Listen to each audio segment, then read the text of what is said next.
बुलढाणा जिल्ह्यातील मेहकर तालुक्यातील उतावळी प्रकल्पातील मासेमारीच्या कंत्राटावरून वाद निर्माण झालाय। देऊळगाव साखरशा येथील धरणग्रस्तांनी हे कंत्राट स्थानिक धरणग्रस्तांनाच द्यावं अशी मागणी जिल्हाधिकाऱ्यांकडे केली आहे। संबंधित धरणातील मासेमारी करण्यासाठी दिलेलं कंत्राट अनेक नियम डावलून दिल्याचा आरोप देखील करण्यात आला।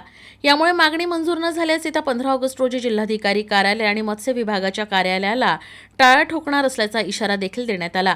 तर दिलेलं कंत्राट हे शासनानं दिलेल्या मार्गदर्शक सूचनेप्रमाणे दिलं असून कुठल्याही नियमाचा भंग झालेला नाही। तक्रारकर्त्यांनी केलेल्या आरोपाचं मत्स्य विभागाचे सहाय्यक आयुक्त विक्रम कचवे यांनी खंडन केलंय।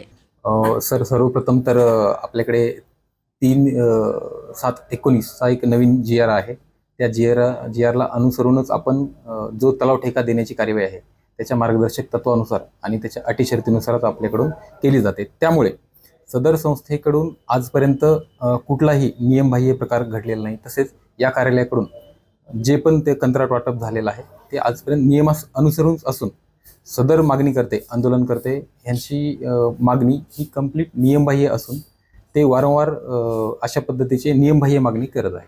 सध्या हे कंत्राट सर्वोदय मत्स्यव्यवसाय सहकारी संस्था नायगाव देशमुख यांच्याकडे आहे। या संस्थेमध्ये सर्व बोगस सदस्य आहेत। या संस्थेचे 50% सदस्य हे मृत्युमुखी पडलेले आहेत व मृत्युमुखी पडलेले असताना सुद्धा सहाय्यक निबंधक आणि मत्स्य आयुक्त याच्यावर पडदा टाकत आहे। सर्व सहाय्यक मत्स्य आयुक्त कार्यालय, सहकार ऑफिस आणि कलेक्टर ऑफिस यांना ताला ठोकून आम्ही आंदोलन करणार आहे। करिता आम्ही कलेक्टर साहेबांच्या निर्देशाला आणून दिलं। लवकरात लवकर आम्हाला सर्व उतावळी धरणग्रस्तांना मत्स्य व्यवसाय कंत्राट द्यावा ही आम्ही नम्र विनंती करत आहे।